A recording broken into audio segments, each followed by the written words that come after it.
Hi, my name is Dan Zeilinger, and I have been a world-traveling full-time trad jazz musician for the past 40 years. Some of my most memorable performances were on the lawn of the Edinburgh Castle, at Imperial Palace in Japan, as well as TV shows and commercials across the world. I've met many people during my career and have spent many hours on stage and off with these musicians, talking about jazz, life, and more. Some are touring musicians, some are theme park warriors, and some are casual musicians who play on the weekends with friends. I think they all have stories worthy of a movie script, and through these interviews, I'll be sharing them with you. Hi, this is Dan Zeilinger from Trad Jazz Today, and my special guest is trumpet player, teacher ordinaire. That didn't come off right, did it? Teacher extraordinaire, David Johnson. David, how are you, sir? I'm doing well, thank you. You know, I'll get to the questions in a second, but Sure. I was such a fanboy of the band. Of course, you know who isn't when you got Brady and Bonnie in the same band. Oh, Wood Nickel, yeah.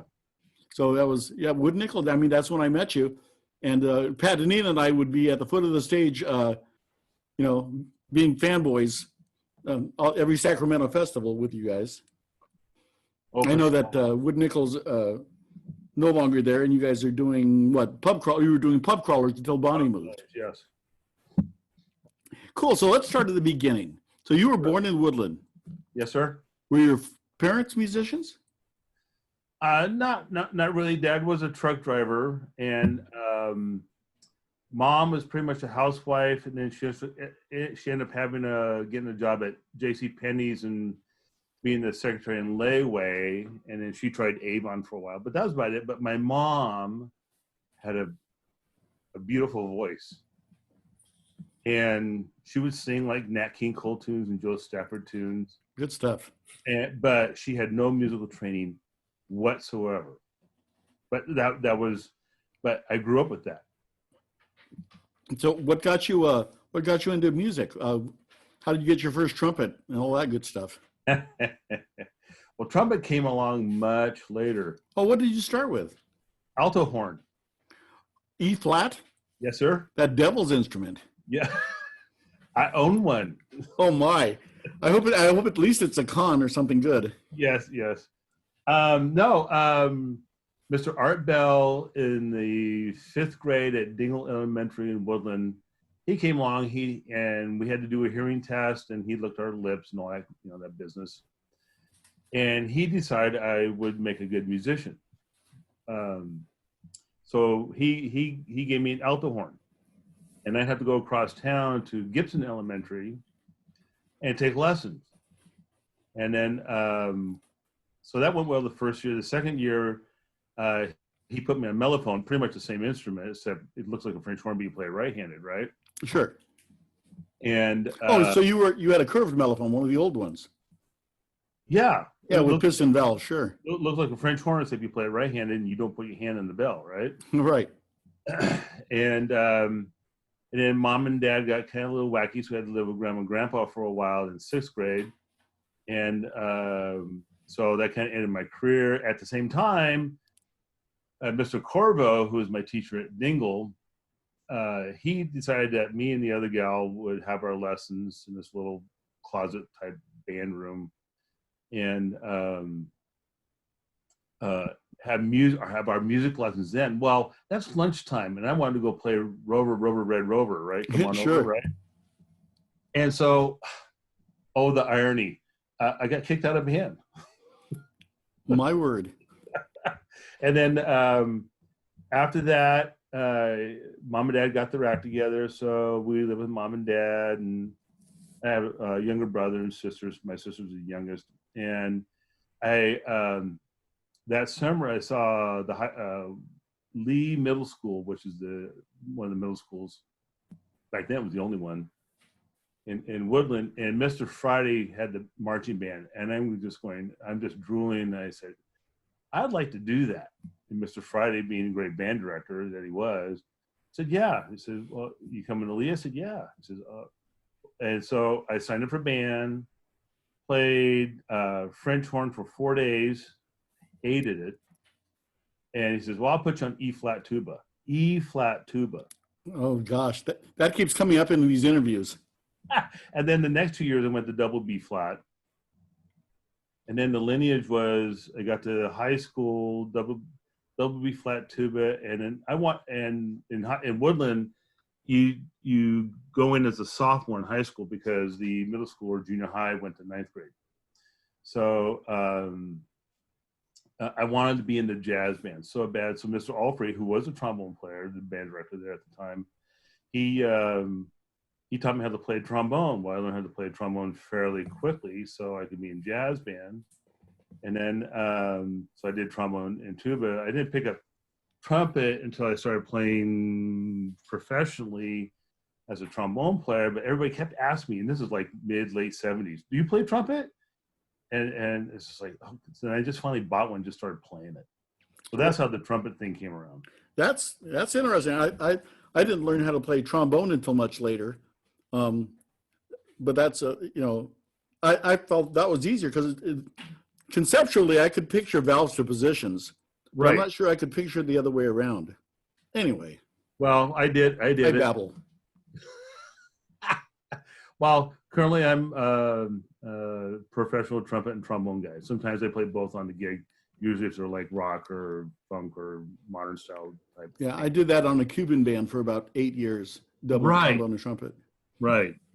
But yeah, the marching band thing. What's I'm all about the marching band thing. The reason I mistook you for a drum corps guy is because I teach drum and bugle corps and marching bands, and I'm currently doing, or as of 2 days ago, when I just quit my job, nice. I was marching band coach and jazz band coach at the high school that I was at. Great. Well, that's interesting. What got you into playing Dixieland? My first shot at Dixieland was my second year in junior college, American River College, which is in Carmichael. I ended up playing trombone well enough that they actually had a Dixieland band from the junior college. I think this is 1977, spring semester. And I just loved it. I just totally loved it. I got done with that, and then I actually ended up answering an ad in newspaper. Rock band in town needed a horn section. I auditioned, I got the gig, and so I started doing that, and it was in that band. They were called Black Sheep, by the way. Were you Big Sheep? No, I'm just kidding. No, back then I was a small sheep. Because I was talking like Dave Gannon being Big Dog in the Black Dogs. No. You would be a black sheep. Oh. I was always, back in those days, all those bands I played with, regardless of genre or style, I was always a youngin'. I'm playing with much older musicians, but how did you fall into improvisation, or were you doing that on trombone? I was doing that on trombone in high school. Okay. Like my first big solo was 25-64, the Chicago tune. Sure. And to emulate Jim Pankow, I mean, it had energy. It was lively. It's a good chart. Yeah, the Cuban band I played in was we did a lot of Chicago and Blood, Sweat, and Tears. So. Right. Well, also in high school, because I fairly learned the instrument fairly well. Two of the Latin bands in town hired me as a trombone player, so I got to do a lot of improv there. I didn't know what the heck I was doing, but kind of knew what notes work and that type of stuff, and I always give a lot of energy. So. Yeah, I actually started as a trumpet player and didn't switch over until I got to college.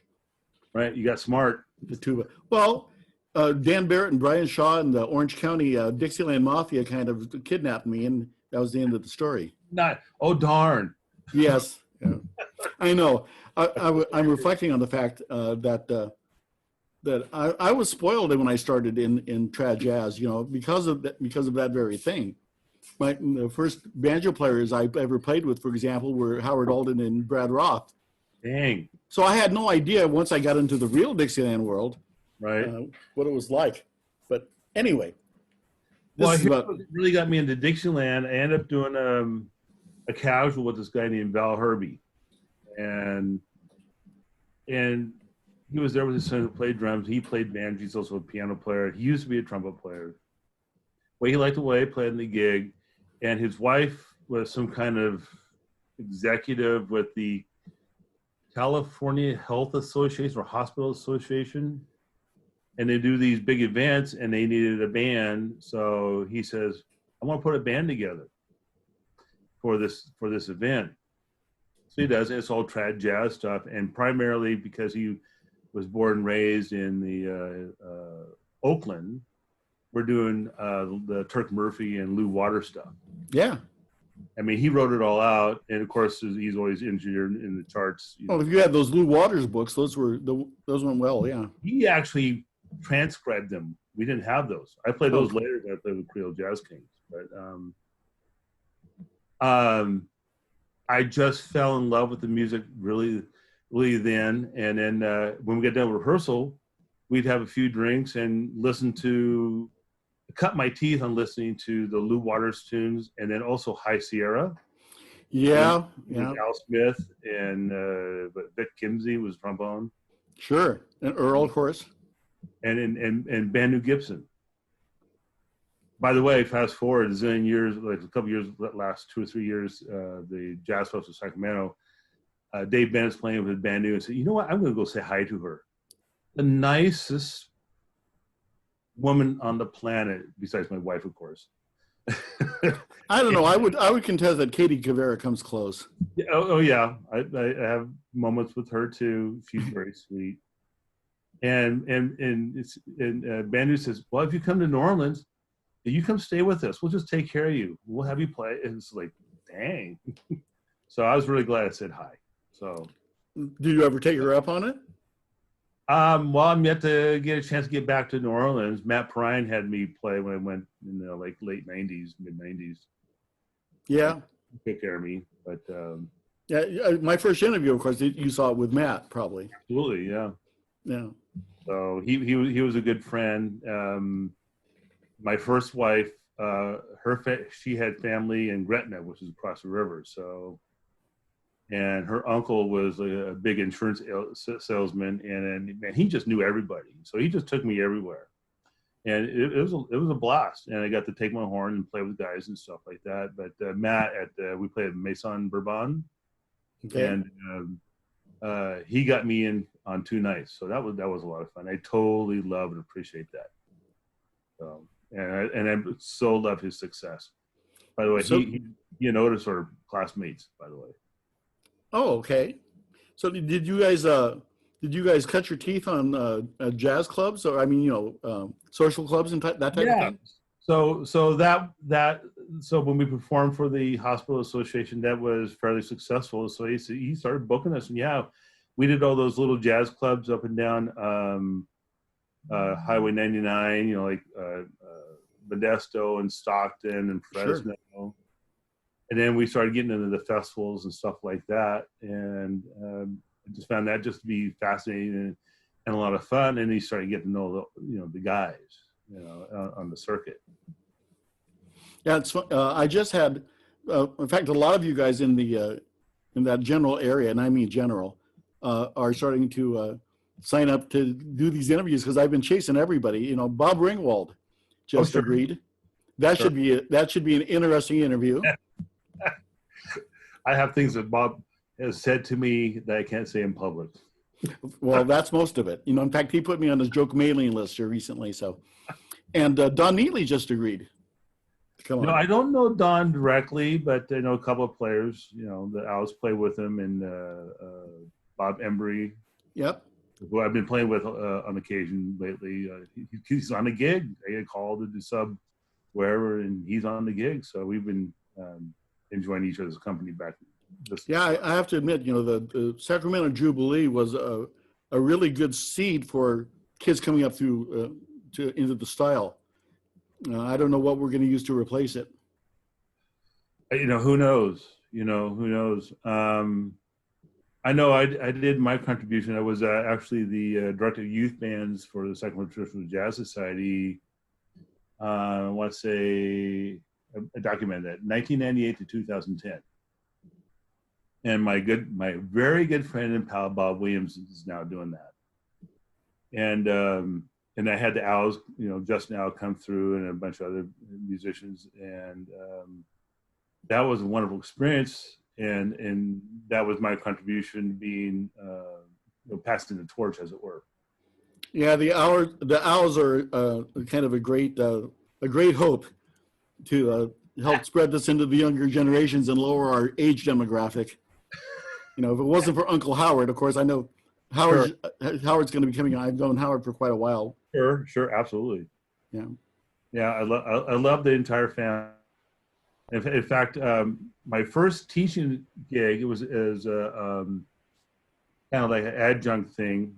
So I had a little reputation in town, and the school where Otis and Matt went to is Rio Americana High School, and Craig Fine was the band director there. And Josh Murray was a student teacher. I was just some guy that teach a little bit and play a little bit. Yeah. My first audition was Gordon Owl on trumpet. I auditioned Gordon Owl just for seating and placement. And he's blowing up. That'd be a good guy to track down too, by the way. But fast forward, Brandon and Justin, they'll hire me from time to time, especially in their group with they call it Aucestra. Right. So Brandon plays trombone, Justin plays trumpet and flugelhorn, and they have Otis playing all the reeds. Yeah, I actually ran into them at one of the LA jazz clubs. They came down a couple of years ago, and we, to put it bluntly, we opened for them. But well, they're amazing musicians. They know the history and they know the style and all that. Oh yeah. So they hire Uncle Dave to play the leftover parts. So I'm transposing baritone, tenor sax parts, alto sax parts. They play second, first trumpet. They play first and second trombone. So I got to bring this menagerie of instruments just to cover the fourth part, because they do these 4-part arrangements, like neo jazz style, trad jazz. Sure. Which keeps me challenged, that's for sure. So you've been doing quite a bit, or quite a few big bands also. What book do you like to play on a big band set? Say that again. If you're playing big band stuff, which trumpet book do you like to play the best? The one that offers a paycheck. Well, my experience has been that everybody's always fighting either over the jazz book or the lead book, until you get to an Ellington chart. Then nobody wants the fourth book, obviously. But because as a low brass player and eventually became a high brass player, my attitude was, I'm just happy to be one of the guys they asked me to play. And I worked really, really hard to be able to play anything, sight read, transfer, whatever. Play the high notes, play the low notes, do the improv, the jazz stuff. And, to me, being a musician, especially in that context, it's like being a good actor. What role do you want me to play? Yep. Because we're getting paid, I'll happily do whatever you want me to do, but I come prepared to do whatever they need or want me to do. So that's been my attitude. Yeah, I was my second interview was a local trumpet player named Jim Ziegler. Well, he's not really local, from St. Louis originally. Oh, he was great. But yeah, we had talked about in that interview about your job as a trumpet player in that setting, who your boss really is. And I think that's an important thing for the younger kids to understand that, first of all, you've got to get along with the guys in the section or you'll never get hired. And then you've got to get along with the band leader. And then you've got to get along with the guy who's running the venue. But the really end of that matter is your paycheck comes from the audience. Right, exactly. And I think a lot of our guys a lot of musicians, even professional musicians, don't quite understand that. No, especially in this style of music, trad jazz, there's really no room for the artiste. Tell that to Tex Wyndham. Oh. Well, I don't have a lot to do with him, but we all have our thing, and it's just like, well, that's cool, okay. Oh no, I understand completely. I mean, I've actually one of the few people who have managed to play ever since I started I'm not expressing myself very well here, but I've always been a musician. Of course, I was fortunate enough to marry a nurse. You know, But, I'm married to a nurse too. Yeah. Well, there you go. See, we're the lucky guys. Right. But I've always been able to play. But I always have taken whatever I've gotten, whether I'm playing Latin bands or big bands as a trumpet player or tuba as a Dixieland player. It doesn't matter. I've done, symphonic orchestras and recording sessions on different instruments. I'm just trying to put money in my pocket. Exactly. And you're just, we're just trying to make a living. Well, yeah. The title of the show, Trad Jazz Today, is really misadvertising, because what I'm really talking about is early jazz and the guys who play early jazz, and not solely early jazz. Well, sure. I mean, I don't know my study, but another funny story. So I got to know Mike Vax fairly well. Okay. I was in Trumpet Triumph, and what was the other thing? But anyway, the guy I worked for in the big band thing for now, because most of the other big bands in Sacramento are gone. A guy by the name of Ron Davis. Well, Ron Davis is Navy show band. Mike Vax is a Navy band guy. So is Stan Mark. They're all friends. So and they all have chops. Oh, no kidding. So I just want to play Ron's band because I knew Ron he knows anybody and everybody who's well-known brass player in the country. Period. Yeah. He used to live in Folsom, so we're doing Sacramento stuff. And so it's kind of like climbing the corporate ladder, because I'm his lead trumpet player now, but I started out as his third trombone player. And he invited, because he and Mike are good friends. Mike comes to the gig. We're doing the gig. He sees me sitting there on the third trombone. He says, "What are you doing?" Because he didn't know I played trombone. I said, "Making a living." Yeah, it's funny how I met Mike. I was actually part of the first Southern Comfort College band that it was a national college competition. Right. And it was all ringers. It was me and Dan Barrett and Brian Shaw and Mark Curry and Howard Alden. But Mike Vax was one of the judges. Oh, really? And so we had met. Does like to do that, yeah. We had met back then in the 1980s, and very nice, very approachable, nice guy. A lot of people don't think he comes off that way, but I've always really enjoyed him. Yeah, he and Sam Mark, they love me. I never had any problem with them. They appreciate what I'm trying to do. Yeah, so, yeah. And he lived, and Stan lived through Maynard, so that's amazing. Right. Well, he lived in Sacramento for a while, and that's where Wood Nickel came from. Oh, I didn't know that. It was the River City Stompers, and then I don't know what happened between the rest of the band and Stan. But next thing I know, I think Stan went to Vegas. After that, it was kind of Dixie or sort of Dixie. I forget. Kind of Dixie. Okay. Yeah. And so the rest of the band put a band together, and Otis kind of asked me in the band, but it was not like really direct. And I had my own band at the time called New Helvetia. So, which is another name like one of the first names of the Sacramento area, is kind of like Tulleyburg and Stockton. So, and I'm doing mostly the Louis stuff for the most part. Yeah. I've got to thank you, by the way. Because I know that Otis agreed to do the show because you were talking about coming on. Oh, sorry. Well, that's very cool. Well, Otis and I have been friends like forever. I've known him since he's like 14 or something like that. You're talking about a talented guy. Oh my God! And in a subtle way, he is so entertaining. He's the least overt, talented, entertaining musician I know. But and such a nice guy. Oh yeah, absolutely. I mean, you have to admit, with musicians of that caliber, quite often nicety isn't the word you associate with them. But Otis is wonderful.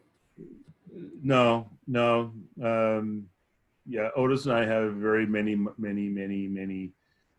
miles together in very different, a lot of different bands, genres, and styles.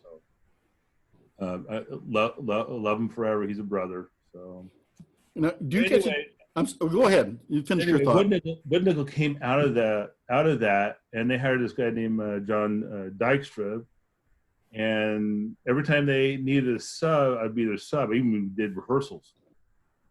Well, John Dykstra's time was kind of over, let's put it that way. And then they asked me to be a permanent member of the band. So, and Bob came over, and that Levi was like a little guy. He came over to my house, and we talked about it. Says, well, okay, well, I got this group. I need to kind of dissolve the group, and then I'll be your guy full time.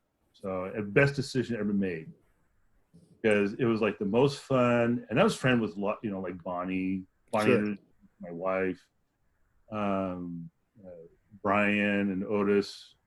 I didn't know Brady that well at that time. I knew Eric Clevin, who was the bass player for a long time, also doing other groups and stuff like that back in the day. And it was the most fun, most creative group I've ever been in my entire life. You know, just I know they were progressive, but man, it was just the music was interesting, challenging, and fun, and we actually loved hanging out together. So, yeah, it's important. Yeah, the chemistry definitely had some chemistry for sure. Nifty. Now, are you getting to teach any jazz with your kids? No. Once I became a credentialed teacher, my assignments didn't have room for any jazz program. Although, how I got the teaching bug, I was still managing a music store here in town, and I got the gig teaching one of the three jazz bands at Rio Americano High School. Then that's where Matt Prine went. That's where Otis went. That's where the Owls went. And it was just so much fun leading 18-piece jazz band. But the problem was they had all these kids interested in playing jazz there. The band I got was kind of like the freshman, sophomore kids that couldn't cut the higher band. So my first year was 9 saxes, no trombones, 3 clarinets, 4 trumpets, 2 piano players, 2 bass players, and 2 drummers. That's when I started teaching off of lead sheets. Right. Well, I mean, I was teaching them parts. I mean, I give like the clarinet players, B-flat trumpet parts. And the pieces I picked was not trombone centric. So sure. And that's what made me go back to school and finish my undergrad. So since then, it's just been middle school, elementary school, now just elementary school, and maybe someday, who knows? I mean, I taught private lessons for a long time. I taught private lessons like almost 30 years too, and I'd have my jazz students and do that, but I had to give that up when I started working in Napa. So, what kind of jazz program did they have at Sacramento State? They had Latin jazz. They had 2 big band or stage bands. That's the old term, right? Stage band. Yeah. Well, when I went to school, we had studio orchestras. I'm 10 years older than you are, though. Okay. All right. Because that was the Chuck Mangione era. And yeah, I emulated that guy too. Anyway, and then they had Latin band, and then they had combos.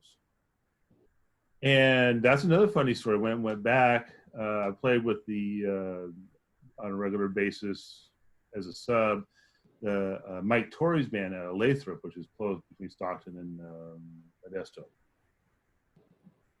And they say, Dave, we want you on this gig because we want you to teach this guy how to play. I said, well, first of all, I'm not going to teach anybody how to play. I mean, I'll do the gig. And the day before, I just finished reading in the newspaper, the new director of jazz studies, Steve Roach.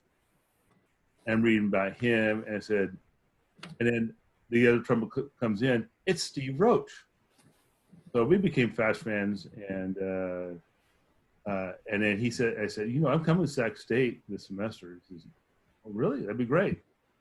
And so I was in his jazz program for 3.5 years. So And he's done a great job. He's done a great job to build that up. You know, he uses all the world-class jazz guys to be adjunct faculty to teach that program. So that program is definitely being well taken care of, and fabulous world-class teachers and players. Oh, cool. And so then you guys ended up rebuilding or building what was the Wood Nickel Band with you and Bob and Bonnie and the group. Mm-hmm. And that lasted for how long? Rebuilding Wood Nickel. That Wood Nickel was in existence for 10 years. I came on the scene on the 4th year. Okay.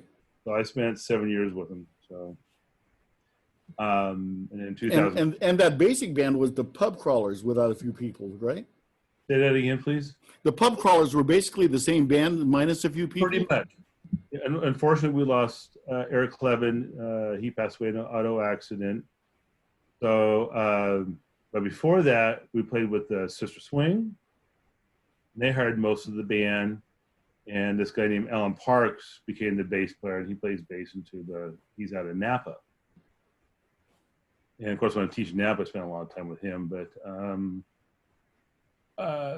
so the Pub Crawlers became three-horn. Paul was off doing something else, I guess. It was the fourth horn and the tenor reed guy, Paul Edgerton. And then so it was just Bob and Osa on the front line, Bonnie and Brian Simpson on drums, Bonnie piano, of course. And then Alan would cover the bass part. And we just more were focused on doing more, just having fun, just playing trad jazz, and preferably not reading music. We just call a tune, go, arrangements as you wait. So for somebody who came up basically through the education system, how did you actually learn to improvise on trombone? Did you do that by playing over changes? Did you do it by ear? Once again, that's the path least traveled. I guess I had a really good ear and I could pick stuff out, especially as a trombonist. And then and after being professional for a while, I just realized I really need to focus on how does this jazz thing or improv thing work. So the first thing I did, I just really started studying chord structures, and then scales, and then how chords fit in the scales and scales fit in the chords, and learn how to make melodic material out of that. That's been a lifelong project, but I think I'm making a little progress so far. Have you taught improvisation? I have. Yeah. How do you approach that as a teacher? Usually, you got to find out what the kids are, what they know, and build on that. But a triad is, a 1-3-5. You got to feel, well, first of all, 1-3-5 is in this key, and then I'm not going to go too far with it. Right. And this was in the chord. These are great notes. These are target notes because they fit in the chord, and you want to kind of focus on those. Now, you want to go pick one of the notes in the chord, and pick another note that's in the chord, but maybe not the same note. You go to the same one, but how do you want to get there? And I let them know the all 12 notes of chromatic scale are fair game, but how do you, what kind of path do you want to take? Do you want to do thirds? You want to do skip around? You want to do a total chromatic thing? And I let them experiment, and then actually have them write out their ideas. So I taught them how to write also. And then so they're playing what they're writing. So in their mind, they're seeing it in their head. And it was like little one measure phrases, right? And I said, this is your chord, make these little one measure, they all have to be different. I said, hang on, excuse me just a second. Aaron, can I get a nice glass of water? Sorry. And I said, okay. I said, measure, mark them measure 1, 2, 3, and 4. Now, why don't you try playing measure 1, play measure 3 next, play measure 2 next, and play measure 4 next, and see how it fits together. And then the light bulb will go on. And then you just go from there and teach them different chords and scale forms and all that. little by little, you know the term probably scaffolding. Sure, but everybody I've talked to who teaches improvisation, there are so many ways to approach it. I was just curious how you did with your students, that is. Yeah. That's kind of how I did it. And then, and in terms of scale degrees, so when they go to a different key, well, then you just put those scales degree in that key as they relate, right? Right. So then that way they're able to play. Of course, I'm not going to make them do ultimate keys. I mean, the most band kids, they might learn 4 or 5 keys by the time they get into high school, maybe 6. Maybe from G to A flat, maybe D flat. So many non-jazz teachers that try to teach jazz. We'll start with a 12-bar blues and have them throw pentatonics over it or Dorian mode, and you can hear the kids who are taught that way. You can hear that. You can hear that pentatonic thing happening. Right. So, but why does that fit, right? Oh, sure. I mean, but you can hear them going through. Okay, this is a blues scale. Okay, this is pentatonic. This is you can hear that stuff. Right. So I think approaching it from a melodic sense or trying to connect sentences makes a lot more sense to me, and I'm happy to hear that you do that. Yeah. The little phrases, and then they eventually write a story. I mean, coming through the Latin bands in Woodland as a kid, I mean, one of the guys taught me. He taught me that. He said, you need to try to tell a story. You can start exciting, go to a lower emotion, and vice versa, or start low and end with a peak as a climax. That type of thing. Yeah, that's a really interesting thing about playing with those Latin bands. I did a group called Espíritus de Caribe for 10 years, and to make a one change solo. No kidding. Interesting. You start really learning how to use rhythms and building and tension release and all that stuff. Exactly. You don't know you're doing it, but you eventually figure out the labels that go with it. But yeah, absolutely. Yeah. That was challenging for sure. Yeah. It's one of the things I really always enjoyed about George Probert's playing is he could play 26 choruses and have it go somewhere. And he quite often did. Well, yeah, hopefully, yes. I don't think I ever had the opportunity to do 26 choruses. I'm listening to a lot of Witten right now. Started out with the street band stuff because I was playing with a group out of San Francisco called St. Gabriel's Celestial Brass Band. Okay. Led by Tom Wiggins. And he liked me. He likes my playing, and he likes it because I know most of the trad stuff off the top of my head. But the guys are calling tunes, and I just going, damn, I don't know those tunes like I should. So I started, end of February, I just started learning those tunes, like Iko. Sure. Going down to Mardi Gras. Black Dog Staples. Didn't he ramble? Stuff like that. Flee as a bird. Right. So it led me to several, YouTube recordings of the brass bands out of New Orleans, which led me to Wynton. And I've seen Wynton playing with his Lincoln Jazz Orchestra, sextet, septet, whatever, right? Yep. Playing with his New Orleans roots. He's not doing the modern stuff. Right. He throws it in here and there, taste of it here and there. And God, the phrasing and the amount of courses they take is just... Well, that's one of the interesting things about listening to him is he has such a barrage of influences. Yeah, and they all come out in his solos. Right. And so, one of my favorite albums is his Jelly Roll Morton album called "Oh My Jelly Lord," and they're traditional jazz tunes, all of Jelly Roll Morton. But then he puts a modern spin on it, and every chorus is like a different style or a genre. That's cool, and that's kind of like what Nickle was doing, Yeah. He would just take it like the next 2-3 levels. Of course, then again, Witten does technical things that, I mean, like listening to early Louis, it's the same kind of thing. He does technical things that nobody really appreciates because they're so musical. But physically and as a trumpet player, you just go, what? And Witten's the same way, you know. Right. And I've been studying his ass real hard, trying to steal at least something. Right? Put something new in my jazz vocabulary, and it's been really great. One of the things I learned, maybe too late, is that people play who they are. You know, we can all try to imitate Bix or Louis or Witten or somebody else, but the truth is it's your voice that comes out. You know. I agree with that. If you listen to me play, especially a young guy, I'm a rocker at heart.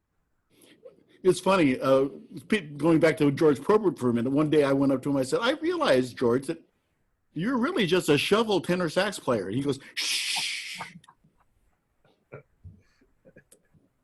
So I understand, you know. Well, I've had the pleasure with George. I got to meet him towards the end of his life. And we're doing, Wood Nickel's doing a festival in Fresno. Uh-huh. And then I got commandeered to do a jam set. I don't really like jam sets in general, unless I really know the guys, you know, because I've been burned many times on those things. Oh, but... yeah. So, I just talked to Flip Oaks earlier today, and he was talking about those gang sets. Oh God. Well, that's different. We got two bands playing at the same time. We play the same tune. That's a different animal all by itself. So much fun. So much fun. Well, that's where that's where we become friends, and you know, we know it's okay to play. But anyway, we got in the set, and nobody and they're youngins, and nobody knows how to improvise. So all I did was just state the melody plainly. Thank God, after 40 minutes or whatever it was over, because I never get a chance to improvise. Because the youngins couldn't keep. I mean, the youngins couldn't stay with the chord progression or harmonic rhythm. So 4 or 5 days after the festival, I get a phone call. Hi, who's this? This is Dave. Yeah, is this Dave? I said, yeah. This is George Probert. He tracked me down. He said, I want to thank you for helping with that jam set. That was a very nice thing that you did. I know you can do a lot, but I said, well, I'm just saying, I just realized that that's what that situation needed.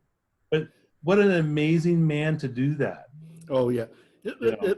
There's some great George Probert stories out there. I'm sure there are. One thing he used to do like when I first met him, he would call and he'd go, hello, Danny. And I say, yeah, George. He'd go, practice, and then hang up. And he did that to a lot of guys I found out later. I mean, I took it personally at first. That was just George. He's just showing you some love. That's the way he did it. Great guy. Yeah. Well, listen, this has really been fun. I'm sorry it was so difficult getting this started for you. You know, it's okay.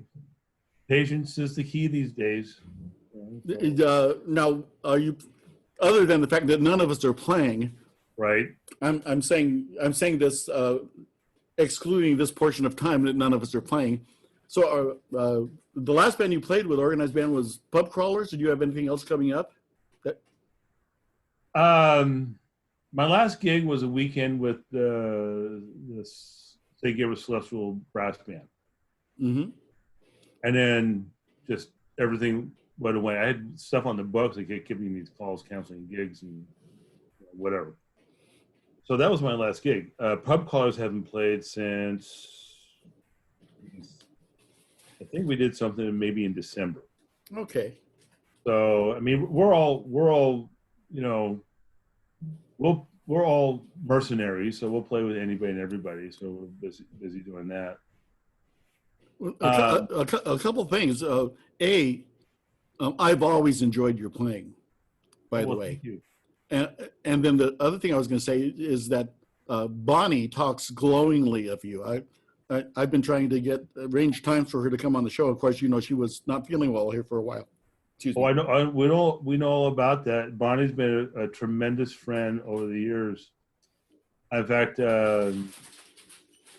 She and I have been through the wars together, and we're just good friends. And then she introduced me to my wife, Kathy. And I love her dearly for that. But I mean, we play golf together socially. I mean, all of us are, some of us are golfers. Yeah, I got into real a deep pile with her first husband. I don't know. That's not surprising. Yeah, it was for something I forgot. I was on a chat room or something, or online somewhere, and we were talking about musicians' lounges and things. And Bonnie says, "Yeah, that's one of the perks of being a musician." And I replied, "Let's hear it for Bonnie's perks." And her ex he was literally ready to kill me. He got all over me for that. Yeah, he didn't have any sense. But he's married to Chris. I got to give her away at her wedding. And Chris is a good friend of mine now, too. And they're finally getting settled in Arizona, where Chris has a really, really, really great job. So I guess, and they just close escrow on the house and everything's looking good. Finally, after trials and tribulations. But she and my wife talk all the time. Okay. They're adopted sisters. So I'll come home, and Kathy is in the back patio on the speakerphone, and I say, "Hi, Bonnie." So, and she wrote this tune called Delta Band, just as a trumpet feature for me, and God, it just kicks my butt every time. I gotta do it early in the set, because there's no rest. There's no rest, and it's a ballad, so you have to play. Well, piano players think that way. Oh, I'm highly aware. Listen to the Toshiko Akiyoshi Big Band. She's relentless on those trumpet players. Well, that's fine. Well, it kicks your butt and it makes you better. So there. Yep, absolutely. No, I noticed when I was researching this interview that your son's not a musician. Both my kids were musicians. Okay. Okay. My son went to parochial school, in this case Catholic school, and he started taking band in elementary school, and I gave him an old cornet I found. He played cornet. Okay. And then he went to Jesuit, which is a Catholic all-boy Catholic high school. That's where he wanted to go, so we made it happen. And because he also studied piano, he was a percussionist in high school band.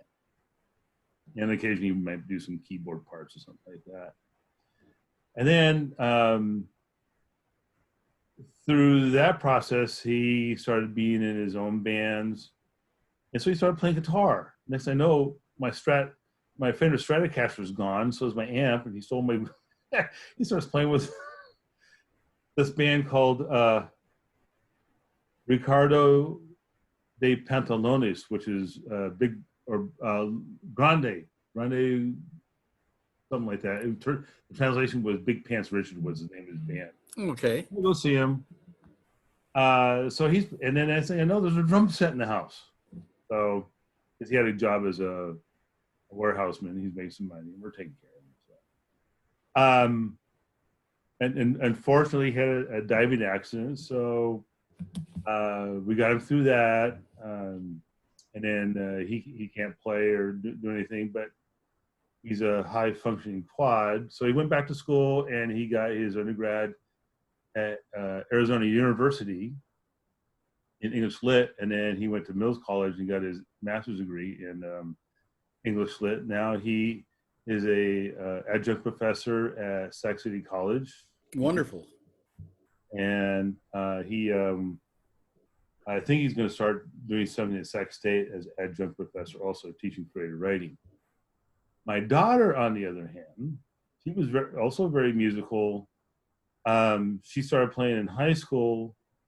So I had a tenor sax playing around, so she started playing that. Next thing I know, Daddy, they need an oboe player. So we buy an oboe. And then next thing I know, she's in jazz choir. And then an old bandmate of mine was the choir teacher. And so now she's playing tenor sax, playing oboe. She's a jazz singer. Also, she was in the Sacramento Children's Chorus since she was 8. Tremendous musical training. I want to hear some trad oboe. Well, that's what's his name? The guy out of like Sonora. I'll think of his name in a minute. He actually does jazz bassoon. Okay. And, so, I mean, I come home, my kids are mocking my technical studies at me when I come home. And that's Sure. how they The Clark book.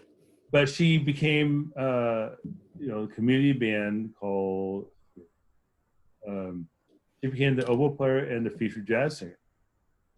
And then she went to junior college, and she wanted to go to school to be a music teacher, choir teacher. Well, I hate to interrupt you, Dave, but you're kind of in the corner of the screen right now.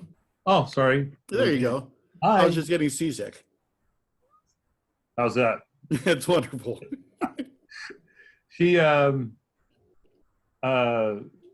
this class about marine biology, and she ultimately became a music or a science teacher here in town. So, but she's still involved in music, and she's very involved with the music program at the middle school that she teaches at. But she does really well because she's one of them.